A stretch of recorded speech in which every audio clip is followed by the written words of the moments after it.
India Pakistan cricket போட்டி நடக்குமா நடக்காதப்பா? அவ்வளோதான். ஒரே வரியில் விட்டுரு. எலி ஜோசியம், கிளி ஜோசியம், எல்லா ஜோசியமும் ஒரு பக்கம் பார்த்துக்கிட்டு இருக்காங்க. இன்னொரு பக்கம் பார்த்தீங்கன்னா, ஐசிசி ரொம்ப இறங்கி வந்துட்டாங்க. வந்து தான் ஆகணும், வேறு வழி கிடையாது. இது பாகிஸ்தான் கிரிக்கெட் வாரியத்திற்கும் பெரிய இழப்பு தான் அதில் மாற்று கருத்து கிடையவே கிடையாது. சரி, 15ஆம் தேதி நடக்குமா? பாகிஸ்தான் 3 நிபந்தனைகளை ஐசிசி முன்னாடி வச்சுருக்காங்க. ரொம்ப மிக குறிப்பான ஒரு விஷயம் என்னென்னா, ஐசிசி போயிட்டு நேற்று லாகூரில் ஒரு 5 மணி நேரம் அந்த கிரிக்கெட் வாரியத்தை கூட பேசியிருக்காங்க. நம்ம ஏற்கனவே பேசின வீடியோவில் மாதிரி தான். பெரிய லாஸ்.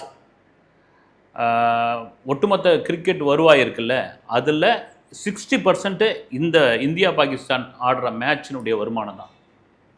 அப்படின்னா இந்த ஆண்டுக்கான நிதி நிலைமை ரொம்ப மோசமாகும். அவ்வளோ ஸ்பான்சர்ஷிப், அவ்வளோ டிக்கெட் விற்றுருக்கு, அவ்வளோ இந்த மேட்ச் மேலே தான் பெரிய எதிர்பார்ப்பு இருக்குது. அப்படின்போது நீங்கள் விளையாட மாட்டேன்னு சொன்னால் அது எந்த விதத்தில் நியாயம் அப்படின்னு. நாங்கள் ஒன்றும் இல்லைங்க, நீங்கள் பங்களாதேஷ் அதனுடைய கோரிக்கையை ஏற்றுக்க மாட்டேன்ட்டீங்கல்ல, இந்தியாவில் விளையாட மாட்டேன்னு சொன்னால் இலங்கையில் அதை ஆட விட்டுருக்க வேண்டி தானே. நீங்கள் இந்தியாவோட பேச்சை கேட்டுக்கிட்டு நீங்கள் இப்படி பண்ணீங்க. நாங்கள் ரைட்டு, நாங்கள் விளையாட வரலைங்க, நாங்கள் இந்தியா கூட விளையாட மாட்டேங்க. மறுபடியும் வீம்பா நின்னாலும் மறுபடியும் சொல்கிறது என்னென்னா, பாகிஸ்தான் கிரிக்கெட் வாரியத்திற்கும் இழப்பு தான். சரி, என்ன தான் வந்திருக்காங்க ஃபைனலாக 3 நிபந்தனை, அதான் இறங்கி வந்துடுவாங்கன்னு தெரிஞ்சது. நம்ம 3 நிபந்தனை வச்சுருக்காங்க பாகிஸ்தான் கிரிக்கெட் வாரியம். 1, ஐசிசியில் வர வருவாயில் எங்களுக்கு கொடுக்குறீங்கள, அந்த தொகையை இன்க்ரீஸ் பண்ணுங்கள்.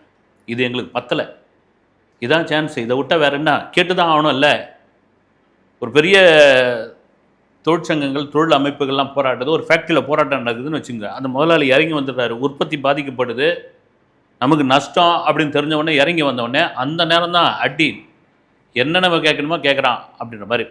எங்களுக்கு வருவாயை இன்க்ரீஸ் பண்ணி கொடுக்கணும். Right, okay. 2வது, இந்த 2 நாட்டும் இருக்காங்க இல்லைங்களா, அவங்க 2 பேரும் இந்தியாவும் பாகிஸ்தானும் மேட்ச் முடிஞ்சவோ மேட்ச் தொடங்குறப்போ கை கொடுக்கணும். இந்த ஏஷியா கப்பில் கை கொடுக்க மாட்டேன்னு சொல்லிட்டாங்க. இந்த பெகல்காம் தாக்குதலுடைய கோபம், அதனுடைய கொந்தளிப்பு, நாங்கள் உங்கள் கூட கை கொடுக்க முடியாதுங்க. கப்பு அவர் கையில் வாங்க முடியாது, பாகிஸ்தான் கிரிக்கெட் வாரிய தலைவர் அவர் கையில் வாங்க முடியாது. அவர் தான் ஏஷியா கிரிக்கெட் வாரியத்தினுடைய தலைவர், அவர் தான். அந்த கப்பு இன்னும் பாகிஸ்தான் தான் இருக்குது. அப்போ 2 நாட்டை சேர்ந்தவர்களும் கை கொடுக்கணும். சரி, ஓகே. இது கிட்டத்தட்ட 10 வருஷம் ஆயிடுச்சு இந்தியா பாகிஸ்தான் சீரீஸ் நடந்து, 2 நாட்டு அணிகளுக்கான சீரீஸ் நடக்கவே இல்லை. அது வெளிநாட்டில் நடக்கலை, உள்நாட்டில் நடக்கல. இது மாதிரி எதையாவது Asia cup, triangular series, world cup, T20 இந்த மாதிரியான மேட்சுகளில் மட்டும்தான் வெளிநாடுகளில் போயிட்டு இந்தியா பாகிஸ்தான் விளையாடுறாங்க. எங்களுக்கு 2 நாட்டிற்கான தொடருக்கு நீங்கள் அனுமதி கொடுக்கணும், நாங்கள் விளையாடணும். அவங்க பாகிஸ்தான் வராங்களா வரலையான்ட்டு கேட்கல. சரி, எங்கே வேணாலும் நடக்கட்டும், அதுக்கெல்லாம் ஓகே. இது ஒரு பக்கம் இருக்கும் பொழுது, எனக்கு தெரிஞ்சு முடிவுக்கு வந்துடுவாங்க, வந்துட்டு விளையாட ஆரம்பிப்பாங்க. திரும்ப சொல்கிறது தான் ஏன்னா இதில் ஒரு பக்கம் பார்த்திங்கன்னா, இலங்கைக்கு பெரிய மகிழ்ச்சி. அந்த நாடு கடிதம் மேலே கடிதம் எழுதிட்டு இருக்காங்க பாகிஸ்தானுக்கு. நண்பா, நீ தானே என் நண்பன், அவனுக்கு எவ்வளோ உதவி பண்ண, லாகூரில் நடந்த சம்பவம்லாம் மறந்து போச்சா, அதுவா இதுவா. ஏன்னா அங்கே சுற்றுலாவை நம்பி தாங்க இருக்குது பொருளாதாரமே இலங்கையை. அந்த இலங்கை டீமே ரொம்ப வீக்காக கிடக்குது. மைதானத்தெல்லாம் பார்த்தீங்களா, ரசிகர்லாம் ஒரே ஆமக்கலம் பண்ணிகிட்டு இருந்தாங்க. அதனால் அவங்களுக்கு வேறு வழி கிடையாது. இந்த மேட்ச்சே இந்த T20 உலகக்கோப்பையை இந்தியாவில் தான் முழுக்க நடத்துகிறதா இருந்தது. ஆனால் அவங்க கேட்டுக்கிட்டு, நாங்களும் ரொம்ப பின்தங்கி இருக்கிறோம், உங்கள் நாட்டுக்கு கீழே இருக்கிறோம், நாங்கள் எங்களை கை விட்டுறாதீங்க, எங்கள் கிரிக்கெட் வாரியமும் ரொம்ப அது பாதாளத்துக்கு போயிட்டுருக்கு, ஏதாவது உதவி பண்ணுங்கள் சாமி அப்படின்னு ஒன்று தான் சில மேட்சுக்கெலாம் அங்கே மாற்றுறாங்க. குறிப்பாக பாகிஸ்தான் நீங்கள் விளையாட மாட்டேன்னு சொன்ன மேட்ச் துபாய்க்கு மாற்றலாமெல்லாம் கூட இருந்தாங்க. ஒரு வழியாக அவங்களும் எப்பாடான்னு ஒரு நிம்மதியாகிடுச்சு. 15ஆம் தேதி அந்த மேட்ச் நடைபெறும் அப்படின்ற ஒரு உறுதியான இதுவுக்கு வந்திருக்காங்க. இதில் ஐசிசி இந்த 3 கண்டிஷனும் ஏற்றுப்பாங்களா, அல்லது 2 ஏற்றுப்பாங்களா, 1 ஏற்றுப்பாங்களா, அது அவங்க ஒத்துப்பாங்களா? இப்போ 2 நாட்டு வீரர்களும் கை கொடுக்கணும் அப்படின் பொழுது இந்திய வீரர்கள், இந்திய கிரிக்கெட் வாரியம் அதை ஒத்துக்குமா? நாங்கள் மறந்துடுவோமாங்க, இந்த பெகல்காம் தாக்குதல்லாம் இங்கே பக்கத்தில் இருக்கிற பங்காளி நாட்டு தான், ஆனால் ரொம்ப பயங்கரமான பங்காளியாக நாங்கள் நடந்துக்கிறீங்களே அப்படின்ற கோபம் ஒரு பக்கம். அதே சமயத்தில் இந்திய அணி சூரியகுமார் யாதவ் என்ன சொல்கிறாரு, நாங்கள் விளையாட்டுறதுக்கு ரெடிங்க, நீங்கள் பாகிஸ்தான் வருதோ வரலையோ அதை பற்றி உங்களுக்கு கிடையாது, நாங்கள் போகிறோம், அங்கே போய் மைதானத்தில் வலைப்பயிற்சி எடுக்க போகிறோம், போய் நின்று டாஸ் போட போகிறோம், டாஸ் போட்டுட்டு யாரும் இல்லைன்னு சொன்னால் நீங்கள் தான் வெற்றி பெற்றவங்க அப்படின்னு அம்பையர் சொன்ன பிறகு நாங்கள் கிளம்பி வந்துட போகிறோம். சும்மா எங்களை பார்க்க வரவங்க கூட வாங்க, எங்கள் கடமையை நாங்கள் செய்ய போகிறோம், வருதா வரலையா அது ஆரம்பத்தில் சொல்லியாச்சு, வந்தால் ஓகே. ஆனால் தொடர்ச்சியாக வந்து எல்லா விதமான போட்டிகள்லையும், அது ஏஷியா கப்பாக இருக்கட்டும், ட்ரையாங்குலர் சீரீஸாக இருக்கட்டும், வேர்ல்டு கப்பாக இருக்கட்டும், T20 இருக்கட்டும், எதுலேயும் பார்த்தீங்கன்னா இந்த இந்தியா கிட்ட மட்டும் வந்து பாகிஸ்தான் அடி வாங்கிட்டே இருக்குது அப்படின்னு அந்த நாட்டில் உள்ள ரசிகர்களுக்கு பெரிய, அங்கே இவங்க தோத்துட்டுலாம் அங்கே போகவே முடியாது, வந்து கொந்தளிப்பு. அதனால் என்னடா இது அப்படின்ட்டு, சரி விடு, இது மாதிரி விளையாடாத போகிறோம் அப்படின்னு வீம்புக்குன்னா ஒரு அடம் பிடிப்போம் அப்படின்னு சொல்லியாச்சு. ஏறக்குறைய முடிவுக்கு வந்தாச்சு. இது ஒரு பக்கம் இருக்கும் பொழுது இந்த மேட்ச் நடந்துக்கிட்டு வருது, T20 உலகக்கோப்பை. நம்மளாம் ஜாம்பான் சொன்ன அணிகள்லாம் இந்த சப்பன் சொன்ன அடி இருக்குது பாருங்க.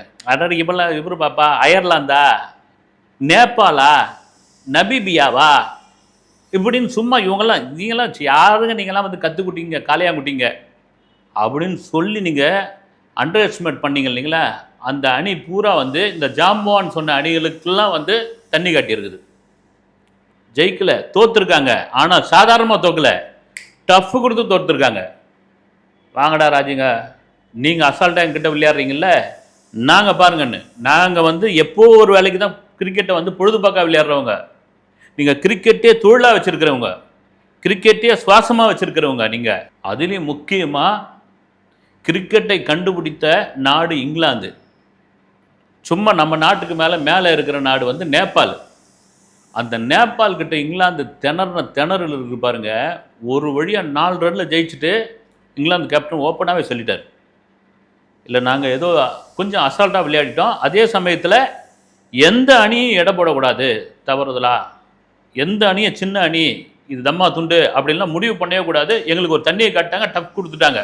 நாங்கள் இதை வந்து ஒத்துக்கிறதுல எங்களுக்கு ஒன்றும் வெக்கமோ இதுவோ கிடையாது. ஓகே அப்படின்னு. ஏங்க அந்த வேர்ல்டு கப் தொடங்கின முதல் மேட்சே என்ன தெரியுமா இதுவாக இருந்தது, பாகிஸ்தான் நெதர்லாந்து இலங்கையில் நடந்த மேட்ச்சு. ஒரு வேளை நெதர்லாந்து வந்து செம்ம டஃப்பான அணி, டஃப் கொடுப்பாங்க அவங்க. ஒரு வேளை பாகிஸ்தான் அந்த மேட்ச்சில் தோத்திருந்தால் 3 மணி நேரத்தில் உலகக்கோப்பை தொடரிலிருந்து வெளியேற்றப்பட்ட முதல் அணி அப்படின்ற ஒரு பேர் இருந்திருக்கும். ஆனால் அவங்களும் யார், பாகிஸ்தானும் முக்கி முனறி ஒரு வழியாக ஜெயிச்சிட்டோன்ற ரேஞ்சுக்கு வந்து நின்னாங்க. இங்கே நம்ம இந்திய அணின்னா தானே வந்து கோடான கோடி இந்திய ரசிகர்கள் இருக்காங்க, கோடான கோடி பேர் இருக்காங்க. அவ்வளோ வருவாய் இங்கே தான். நின்னா கிரிக்கெட்டு, படுத்தா கிரிக்கெட்டு, மூச்சில் கிரிக்கெட்டு, பேச்சில் கிரிக்கெட்டு. அப்படியேப்பட்ட நாடு அமெரிக்கா கூட விளையாடிச்சு, அடித்தாங்க, டஃப்பு கொடுத்தாங்க. முகமது சிராஜ் அவருக்கு தாங்க வந்து தேங்க்ஸ் சொல்லணும். முகமது சிராஜ் திடீர்னு என்னை கூப்பிட்ட பிறகு தான் எனக்கே பெரிய சர்ப்ரைஸாக இருந்தது. உள்ளே வந்த பிறகு ஒரு 3 விக்கெட்டு தூக்குனார் பாருங்க. அதுதான் அதன் பிறகு தான் ஆட்டமே மாறிச்சு. ஒருவேளை இந்தியா வந்து அமெரிக்கா கிட்ட தோற்றிருந்தால் இருக்கிறவங்க பூரா கைத்தட்டி. அதுக்கு தான் எந்த சின்ன அணி பெரிய அணி நீங்கள் முடிவு பண்ணவே முடியாது. நீங்கள் நம்ம சென்னையில் சிதம்பரம் ஸ்டேடியத்தில் நடந்த நியூசிலாந்து ஆப்கானிஸ்தான் ஏற்கனவே நல்ல அணி. ஆனால் அவங்க நாடு, அவங்களுடைய பொருளாதாரம், அவங்களுடைய சூழ்நிலை, இங்கே தான் இந்தியாவில் தான் வந்து அவங்க பயிற்சியெல்லாம் எடுத்துக்கிட்டு இருக்காங்க. வந்து தர்மஸ்தலா கிரிக்கெட் கிரவுண்டே அவங்களுக்கு தார வார்த்தை கொடுத்துட்டாங்க, விளையாடுங்க, நல்ல விஷயந்தான். ஆனால் நியூசிலாந்தும் கொஞ்சம் அப்படி இருந்தாங்க. அது நீங்கள் என்னப்பா நீங்கள் வாங்க, உங்களை நாங்கள் வந்து பார்த்துட்றோம் அப்படின்னு. நான் சேப்பாங்க கிரவுண்டில் அவங்களுக்கும் தண்ணியை காட்டினாங்க. வந்து ஆப்கான் வந்து ஒரு வழியாக நியூசிலாந்து திணறி டக்குன்னு உஷாராகி ஜெயிச்சிட்டாங்க. இதில் முக்கியமான ஒரு விஷயம் என்னென்னா, சேப்பாக் ஸ்டேடியத்தில் விசில் கொண்டு போகக்கூடாது, சுற்றி உள்ள கடைகள்லாம் விசில் விற்கக்கூடாது. விசில் யாராவது எடுத்து போனவங்ககிட்டலாம் விசிலை பிடிங்கிருக்காங்க. வந்து என்ன கட்டுப்பாடு உங்களுக்கே தெரிஞ்சிருக்காது. விசில் யாரோடைய சின்னமாக தேர்தல் ஆணையம் அறிவிச்சிருக்காங்க. தாவேக்காவுடைய சின்னமாக விசில் அறிவிக்கப்பட்டுள்ளது. விளையாட்டுலையும் அரசியலில் விளையாட்டானா இருக்குதானே செய்ய, வேறு என்ன பண்ணுறது. வந்து இங்கே விசில் போய் அவ்வளோ பெரிய தாக்கத்தை உண்டு பண்ணியிருக்கு. நீங்கள் போய் கிரவுண்டில் சேப்பாங்க கிரவுண்டில் உட்காந்துன்னு எல்லாரும் விசில் வச்சுன்னு புருன்னு ஊத ஆரம்பிச்சிங்கன்னா என்ன ஆகும் அப்படின்னு விசிலுக்கு தடை. ஏன்னா பொதுவாக எதுக்கு தடை அப்படின்னா, இந்தியா இலங்கை மேட்ச்சு செமிஃபைனல் நம்ம ஈடன் கார்டன் மைதானத்தில் கல்கட்டாவில் நடந்தப்போ வேர்ல்டு கப் அப்போ இந்தியா தோக்கிற மாதிரி இருந்த உடனே இந்த தண்ணி பாட்டிலாம் தூக்கி ஃபுல்லாக மைதானத்துள்ள அடித்தாங்க. இந்த இதுவெல்லாம் பதாகையெல்லாம் விட்டு கொளுத்தி கிரவுண்டே அதகலப்படுத்தினாங்க. அதுக்கப்புறமா தான் வந்து தண்ணி பாட்டில் கொண்டு வரக்கூடாது, வெளியே இருந்து இதுவு கொண்டு வரக்கூடாது, அந்த போர்டு எல்லாமே உள்ளே விற்கும். தண்ணி பாட்டில் கூட பார்த்தீங்கன்னா தூக்கி அடிக்காத அளவுக்கு வந்து அந்த வலையெல்லாம் போட்டு வச்சுருந்தாங்க. ஒரு காலத்தில் நான் சொல்கிறது 80s சமயத்தில் 90ஸோட தொடக்கத்தெல்லாம் பார்த்தீங்கன்னா வெளிநாடுகளில் ஆஸ்திரேலியா, இங்கிலாந்து மாதிரியான நாடுகளில் உங்களுக்கு வந்து இப்போ பார்க்குற ரசிகர்களே உள்ள கிரவுண்டுள்ள வந்துடுவாங்க மேட்ச் முடிஞ்ச உடனே. இவங்க மேட்ச் வின்னிங் மேட்ச்சோ அல்லது தோத்த மேட்ச்சோ முடிச்சிட்டாங்கன்னு வச்சுக்க பிளேயர்ஸு தட்டன்னு ஓடுவாங்க. இந்த ஃபேன்ஸ் வந்து மேலே வந்து விழுவாங்க வந்து அங்கெல்லாம். சில பேர் வந்து உடையே இல்லாமல் கூட கிரவுண்டு உள்ள மேட்ச் நடந்துக்கும் போதே குச்சிருவாங்க. குச்சி அமக்கல்லாம் உண்டு வந்து அதெல்லாம் அப்படியே கொஞ்சம் கொஞ்சமாக அதெல்லாம் மாறி போச்சு. அப்புறமா அதெல்லாம் அங்கெல்லாம் கூட தடை பண்ணிட்டாங்க. இதெல்லாம் நடந்துருக்குது வந்து. இப்போ என்ன ஆகிப்போச்சுன்னா, இப்போ இந்தியா மாதிரியான நாடுகளில், இலங்கை, பாகிஸ்தான் மாதிரியான நாடுகளில் இன்னும் வெறித்தனமான கிரிக்கெட் ரசிகர்கள்னு பார்த்தீங்கன்னா கூண்டு உள்ள அடிக்கிற மாதிரி அவ்வளோ வேலையெல்லாம் போட்டு அடிச்சிருப்பாங்க. அதையெல்லாம் தாண்டி கூட உள்ளே எகிரி குச்சிருவாங்க இந்த ரசிகர்கள். போயிட்டு ஒரு பையன் ஓடி போய் தோனி காலில் விழுந்து கதறி அழுது, அப்புறம் வந்து அந்த செக்யூரிட்டிலாம் வந்து அவங்கள தோனி விலக்கி விட்டு ஒரு ஃபோட்டோ எடுத்து இதுக்கப்புறம் இது மாதிரிலாம் வரக்கூடாது அமைச்சதெல்லாம் உண்டு. சரி, திரும்பவும் தான் வந்து இன்னொரு முக்கியமான மேட்ச் என்னென்னா வெஸ்ட் இண்டீஸ் ஸ்காட்லாந்து. இந்த ஸ்காட்லாந்துலாம் திடுதுப்புன்னு கூப்பிட்டாங்க வந்து. ஏன்னா அது வரைக்கும் பங்களாதேஷ் தான் இருக்கும் அப்படின்னு முடிவு பண்ணாங்க. பங்களாதேஷ் கண்ட்ரிஸ் எல்லாம் போட்டு எங்களால் இது பண்ண முடியாது, நீங்கள் பங்களாதேஷ் டீம் வரலன்னா ஸ்காட்லாந்து உள்ளே கூப்பிட்ருவோன்னு திடுதுப்புன்னு கூப்பிட்டோன்னே அவங்க எங்கேருந்து பயிற்சி எடுத்துருக்க போகிறாங்க, அவங்க எதுக்கு தயாராக இருப்பாங்க, விசா ப்ராசஸிங் இருந்தது, டிக்கெட் இருக்கணும், அணியை வந்து செலக்ட் பண்ணணும், ஃபிட்னஸ் வந்து கரெக்டாக பார்க்கணும், இதெல்லாம் முடிஞ்சு அவங்களுக்கு பயிற்சி ஆட்டமே கிடையாது வந்து. ஏறக்குறைய பார்த்தீங்கன்னா ஏதோ பேகை தூக்கின்னு ஊருக்கு கிளம்புவோம் இல்லைங்களா, சீக்கிரம் கிளம்புங்க பஸ்ஸு போது ஏறுங்கன்ற கதையாக அவங்கள ஏறுங்கன்னு இந்தியாவுக்கு ஏற்றி அமைச்சாங்க. அவங்க பார்த்தீங்கன்னா வெஸ்ட் இண்டீஸ் கூட அவங்க ஒரு டஃப் கொடுத்துருக்காங்க வந்து. அதனால் இந்த வாட்டி எதெல்லாம் சின்ன டீம் நீங்கள் முடிவு பண்ணிங்களோ அந்த டீம் எல்லாம் அதில் செமிஃபைனல் வரக்கூடிய டீம் கூட ஏதாவது இருந்தாலும் இருக்கலாம், நடக்கும் எது வேணாலும் இந்த கிரிக்கெட்டில். அதுவும் T20 வேர்ல்டு கப்பில் என்ன வேணாலும் நடக்கும். இதெல்லாம் மீறி வருகிற 15ஆம் தேதி இந்தியா பாகிஸ்தான் மேட்ச் நடக்குமா அப்படின்னா கண்டிப்பாக நடக்கும். ஏன்னா ஐசிசி இந்த 3 கோரிக்கையில் ஏற்றுக்கொள்வார்கள். அதற்கு காரணம் என்னென்னா 10,000 கோடி ரூபாய் வருமானம் இதனால் இழப்பு ஏற்படும். இந்த 10,000 கோடிக்கு சாதாரண விஷயம் கிடையாது. அதனால் இறங்கி தான் வந்தாகணும். ஒருவேளை இப்படி இறங்கி வந்துட்டா இருக்கிற மற்ற டீம்லாம் இது மாதிரி அடம் பிடிச்சா என்ன பண்ணுவீங்க அப்படின்ற ஒரு கேள்வி இருக்கும்பொழுது மற்ற டீம்லாம் அந்த அளவுக்கு பெரிய எதுவும் கிடையாதுப்பா. எப்பவுமே இந்தியா பாகிஸ்தான்ற மேட்ச் இருக்குல்ல, அதை தான் நாங்கள் எதிர்பார்க்குறோம். அதை தான் திருவிழா, அதுதான் கொண்டாட்டம், அதுதான் போர் எல்லாம். ரைட்டு, 15ஆம் தேதி பார்ப்போம். அடுத்த வீடியோவில் சந்திக்கிறேன். நன்றி.